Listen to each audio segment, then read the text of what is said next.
Assalamualaikum warahmatullahi wabarakatuh.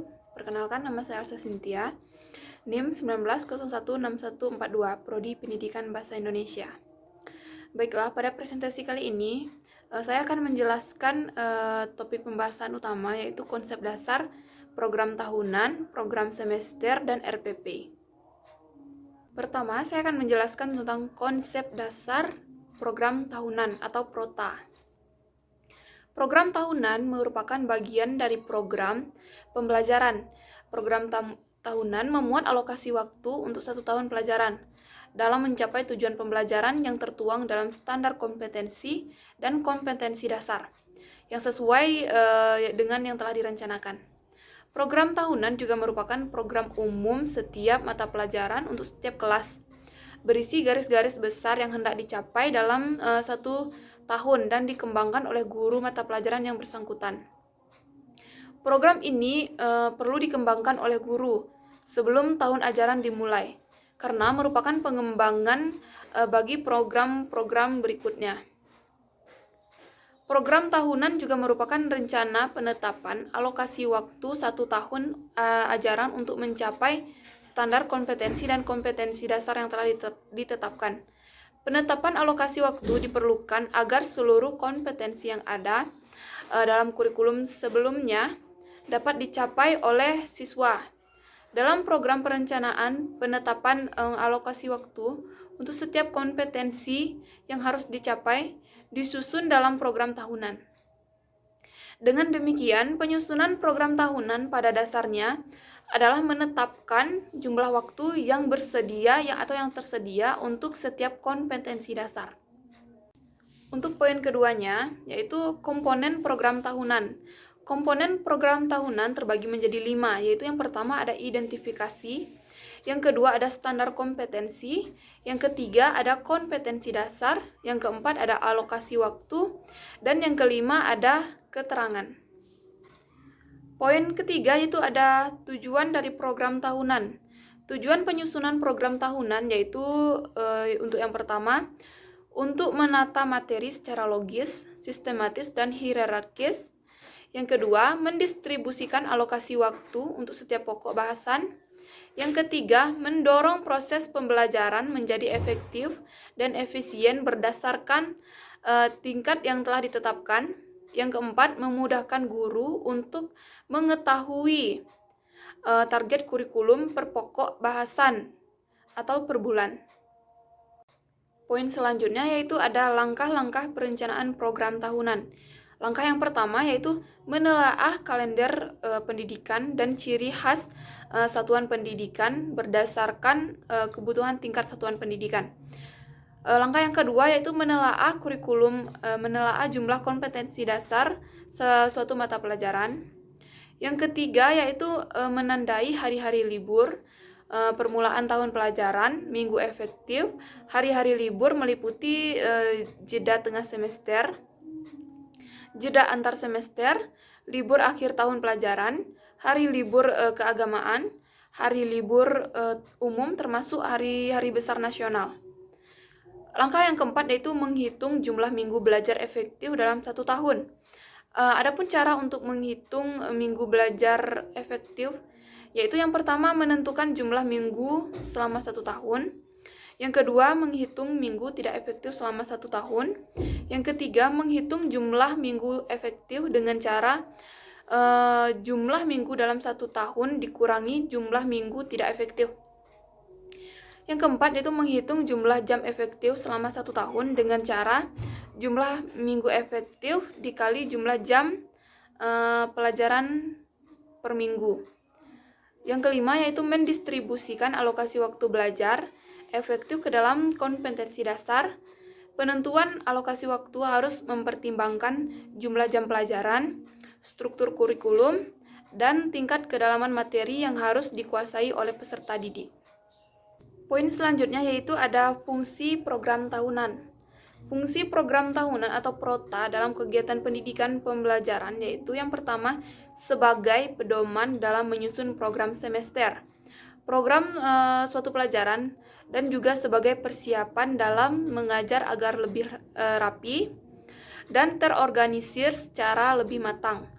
Fungsi yang kedua yaitu sebagai acuan dalam rangka optimalisasi, efisiensi, dan efektivitas penggunaan waktu belajar efektif yang ada. Baik, untuk yang kedua, saya akan menjelaskan tentang konsep program semester atau PROMES. Yang pertama yaitu poin pertamanya yaitu ada pengertian program semester. Program semester atau PROMES merupakan penjabaran dari program tahunan yang berisi hal-hal yang ingin dicapai pada semester tersebut. Program semester adalah rumusan kegiatan belajar mengajar untuk satu semester yang kegiatannya dibuat berdasarkan pertimbangan alokasi waktu yang tersedia, jumlah pokok bahasan yang ada dalam semester tersebut, dan frekuensi ujian yang disesuaikan dengan kalender pendidikan. Program semester akan mempermudah guru dalam mengalokasi waktu mengajarkan materi yang harus dicapai dalam semester tersebut. Atau dengan pengertian lainnya yaitu bahwa PROMES adalah penjabaran dari program tahunan, sehingga program semester ini tidak bisa disusun sebelum tersusunnya program tahunan. Program semester ini berisikan garis-garis besar mengenai hal-hal yang hendak dilaksanakan dan dicapai dalam semester tersebut. Penyusunan program semester adalah rangkaian dari perangkat pembelajaran yang wajib dimiliki oleh seorang guru. Komponen program semester berupa satuan pendidikan, mata pelajaran, kelas atau semester, tahun pelajaran, kompetensi dasar, materi pokok, jumlah jam pelajaran, dan minggu efektif dalam 1 bulan. Poin yang kedua itu ada unsur-unsur program semester atau PROMES. Unsur-unsur yang biasa terkandung di dalam program semester yaitu yang pertama tujuan. Tujuan yang dicantumkan dalam PROMES adalah tujuan-tujuan yang masih bersifat umum yang diambil dari SK atau KD, yaitu tujuan kurikuler dan tujuan instruksional. Unsur yang kedua yaitu ada pokok bahasan, yaitu judul materi yang akan dipelajari atau diajarkan dalam 1 catur bulan yang bersangkutan. Perencanaan pembelajaran menyusun pokok bahasan dan subpokok bahasan dalam 1 semester dengan memperhitungkan bahwa pokok bahasan tersebut dapat diselesaikan dalam 1 semester dengan pemenuhan kualitas yang disyaratkan.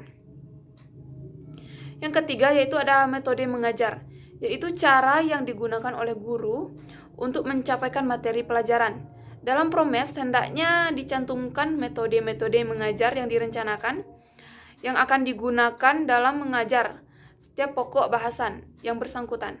Penentuan metode mengajar ditentukan juga oleh tujuan yang dirumuskan oleh guru. Yang keempat itu ada media dan sumber. Di samping metode mengajar untuk setiap pokok bahasan, dicantumkan pula media dan buku sumber yang digunakan. Pencantuman buku sumber meliputi nama penulis, nama buku, tahun dan penerbit, dan juga bagian atau bab yang diacu dalam pelajaran pokok bahasan yang bersangkutan. Media akan memudahkan siswa dalam memahami dan mengerti pelajaran yang disampaikan oleh guru. Selanjutnya ada evaluasi pengajaran. Dalam proses program semester, hendaknya dicantumkan kegiatan-kegiatan evaluasi yang dilaksanakan di luar masing-masing pokok bahasan, seperti evaluasi atau tes sumatif. Evaluasi digunakan untuk mengetahui tingkat pencapaian tujuan pendidikan yang telah ditetapkan. Evaluasi tingkat pencapaian tujuan pendidikan yang telah ditetapkan. Evaluasi juga digunakan untuk memperbaiki bahan ataupun juga metode pengajaran. Yang terakhir yaitu ada waktu. Untuk setiap pokok bahasan dan kegiatan evaluasi dalam semester yang bersangkutan perlu dicantumkan jumlah waktu yang dialokasikan, sehingga dapat diketahui sejak awal apakah program semester yang dibuat tersebut dapat diselesaikan tepat waktunya atau tidak. Kemudian poin yang selanjutnya itu ada langkah-langkah perencanaan atau perancangan program semester. Langkah yang pertama yaitu menghitung jumlah hari efektif, belajar efektif, dan jam belajar efektif setiap bulan dan semester dalam 1 tahun. Langkah yang kedua yaitu mendistribusikan alokasi waktu yang disediakan untuk 1 KD serta mempertimbangkan waktu untuk ulangan serta review materi. Sedangkan target yang harus dicapai pada pemahaman KD-nya yaitu materi pokok yang sesuai dengan kompetensi dasar yang bersesuaian, tingkat kedalaman materi yang dibahas pada standar kompetensi dan kompetensi dasar yang bersesuaian. Kemudian ada perkiraan waktu yang dibutuhkan untuk membuat siswa kompeten terhadap kompetensi dasar yang bersangkutan. Langkah terakhir yaitu guru selanjutnya menentukan alokasi waktu dari setiap kompetensi dasar, yaitu alokasi waktu rinci untuk setiap kompetensi dasar dan alokasi waktu pembelajaran untuk setiap KD, tergantung pada kompleksitas KD, keluasan KD, strategi atau metode pembelajaran, dan alat, bahan, serta sumber belajar yang tersedia. Poin terakhir untuk pembahasan yang kedua ini yaitu ada fungsi program semester. Fungsi yang pertama yaitu menyederhanakan atau memudahkan seorang guru dalam pembelajaran selama 1 semester. Yang kedua, sebagai pedoman atau acuan arah kegiatan dalam mencapai tujuan pembelajaran yang diprogramkan. Yang ketiga, sebagai pola dasar dalam mengatur tugas dan wewenang bagi setiap unsur yang terlibat dalam kegiatan pembelajaran. Yang keempat, sebagai pedoman kerja bagi guru sekaligus murid. Yang kelima, sebagai parameter efektivitas dalam satu proses pembelajaran. Yang keenam, sebagai bahan penyusunan data agar terjadi keseimbangan kerja. Dan yang terakhir, yang ketujuh, yaitu menghemat waktu, tenaga, alat-alat, dan biaya karena berlangsungnya program kerja yang efektif dan efisien serta terstruktur. Pembahasan yang ketiga yaitu ada konsep dasar RPP. Poin pertamanya yaitu ada pengertian RPP. Rencana pelaksanaan pembelajaran atau RPP yaitu rencana pembelajaran yang dikembangkan secara perinci dari suatu materi pokok atau tema tertentu yang mengacu pada suatu silabus atau rencana kegiatan pembelajaran tatap muka untuk satu pertemuan atau lebih. RPP dikembangkan dari silabus untuk mengarahkan pembelajaran peserta didik dalam upaya mencapai kompetensi dasar.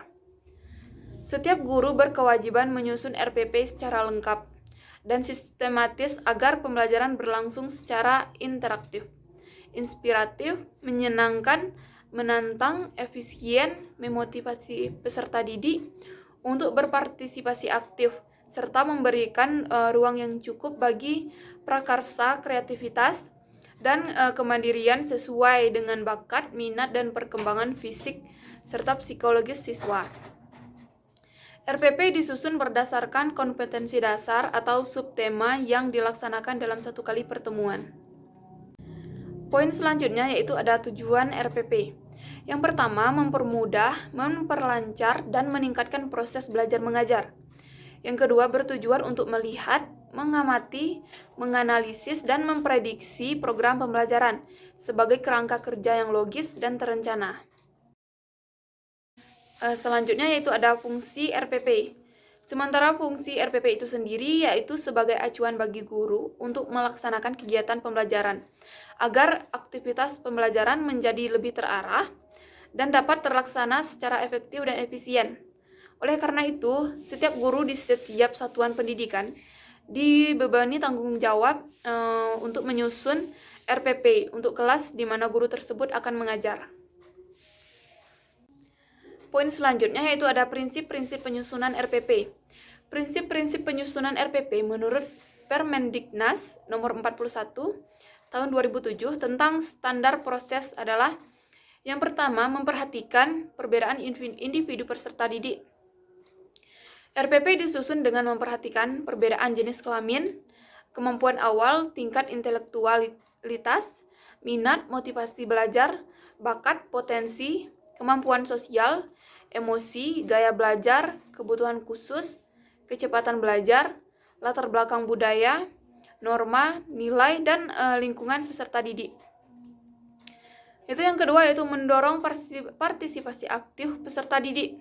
Itu proses pembelajaran dirancang dengan berpusat pada peserta didik untuk mendorong motivasi, minat, kreativitas, inisiatif, inspirasi, kemandirian, dan semangat belajar. Kemudian prinsip yang ketiga yaitu mengembangkan budaya membaca dan menulis, yaitu proses pembelajaran dirancang untuk mengembangkan kegemaran membaca, pemahaman beragam bacaan, dan berekspresi dalam berbagai bentuk tulisan. Prinsip yang keempat yaitu memberikan umpan balik dan tindak lanjut, yaitu RPP memuat rancangan program pendidikan, pemberian umpan balik positif, penguatan pengayaan, dan remedi. Prinsip yang keempat yaitu yang kelima yaitu keterkaitan dan keterpaduan. RPP disusun dengan memperlihatkan keterkaitan dan keterpaduan antara SK, SD, dan materi pembelajaran, kegiatan pembelajaran, indikator pencapaian, kompetensi, dan sumber belajar dalam satu kebutuhan pengalaman belajar. RPP disusun dengan mengakomodasikan pembelajaran, keterpaduan lintas mata pelajaran, lintas aspek belajar, dan keragaman budaya. Prinsip yang keenam yaitu menerapkan teknologi informasi dan komunikasi. RPP disusun dengan mempertimbangkan penerapan teknologi informasi dan komunikasi, serta terintegrasi, sistematis, dan efektif sesuai dengan situasi dan kondisi. Selanjutnya yaitu ada langkah-langkah penyusunan RPP. Langkah yang pertama yaitu identifikasi pelajaran, yaitu menuliskan nama mata pelajaran, kelas, semester, dan alokasi waktu atau jam pertemuan. Yang kedua itu standar kompetensi dan kompetensi dasar, yaitu menuliskan standar KD dan SK sesuai dengan standar isi. Yang ketiga yaitu indikator. Pengembangan indikator dilakukan dengan beberapa pertimbangan, yaitu yang pertama, setiap KD dikembangkan menjadi beberapa indikator, lebih dari 2. Kemudian, indikator menggunakan kata kerja operasional yang dapat diukur atau diobservasi. Yang ketiga, tingkat kata kerja dalam indikator lebih rendah atau setara dengan kata kerja dalam KD maupun SK. Kemudian, prinsip pengembangan indikator adalah urgensi, kontinuitas, relevansi, dan kontekstual. Kemudian keseluruhan indikator dalam satu KD merupakan kemampuan bersikap, berpikir, dan bertindak secara konsisten. Langkah selanjutnya yaitu materi pelajaran, yaitu mencantumkan materi pembelajaran dan melengkapi dengan uraian-uraiannya yang telah dikembangkan dalam silabus. Pengalaman belajar yang bagaimana yang ingin dicapai dalam proses pembelajaran yang didukung oleh uraian materi untuk mencapai kompetensi tersebut. Hal yang perlu diperhatikan dalam penyusunan materi yaitu kemanfaatan, alokasi waktu, kesesuaian, ketetapan, situasi, dan ada kondisi lingkungan, masyarakat, kemampuan guru, tingkat perkembangan peserta didik, dan fasilitas. Langkah selanjutnya yaitu ada tujuan pembelajaran. Dalam tujuan pembelajaran dijelaskan apa tujuan dari pembelajaran tersebut. Tujuan pembelajaran diambil dari indikator. Langkah selanjutnya yaitu ada strategi atau skenario. Pembelajaran strategi atau skenario pembelajaran adalah strategi atau skenario apa dan bagaimana dalam menyampaikan materi pembelajaran kepada siswa secara terarah, aktif dan efektif, bermakna dan menyenangkan. Strategi atau skenario memuat rangkaian kegiatan yang harus dilakukan oleh guru secara beruntun untuk mencapai tujuan pembelajaran. Penentuan urutan langkah pembelajaran sangat penting, artinya bagi materi-materi yang memerlukan persyaratan tertentu. Langkah selanjutnya yaitu sarana dan sumber pembelajaran. Dalam proses belajar mengajar, sarana pembelajaran sangat membantu siswa untuk mencapai tujuan pembelajaran. Yang dimaksud dengan sarana pembelajaran dalam hal ini yaitu ditekankan pada sarana dalam arti media atau alat peraga. Sarana berfungsi untuk memudahkan terjadinya proses pembelajaran. Sementara itu, sumber belajar adalah segala sesuatu yang dapat dijadikan sumber dalam proses belajar mengajar. Langkah yang terakhir yaitu penilaian dan tindak lanjut. Sistem penilaian dan prosedur yang digunakan untuk menilaikan pencapaian belajar siswa berdasarkan penilaian yang telah dikembangkan selaras dengan pengembangan silabus. Penilaian merupakan serangkaian kegiatan untuk memperoleh, menganalisis, dan menafsirkan data tentang proses dan hasil belajar peserta didik yang dilakukan secara sistematis dan berkesinambungan sehingga menjadi informasi yang bermakna dalam pengambilan keputusan. Penilaian dilakukan dengan menggunakan tes dan non-tes dalam bentuk tertulis maupun lisan. Pengamatan kinerja, sikap dan penilaian hasil kerja berupa proyek atau produk, penggunaan portofolio, dan penilaian diri. Baiklah, sekian presentasi dari saya pada kesempatan kali ini. Jika ada kesalahan, saya mohon maaf. Saya tutup dengan Assalamualaikum warahmatullahi wabarakatuh.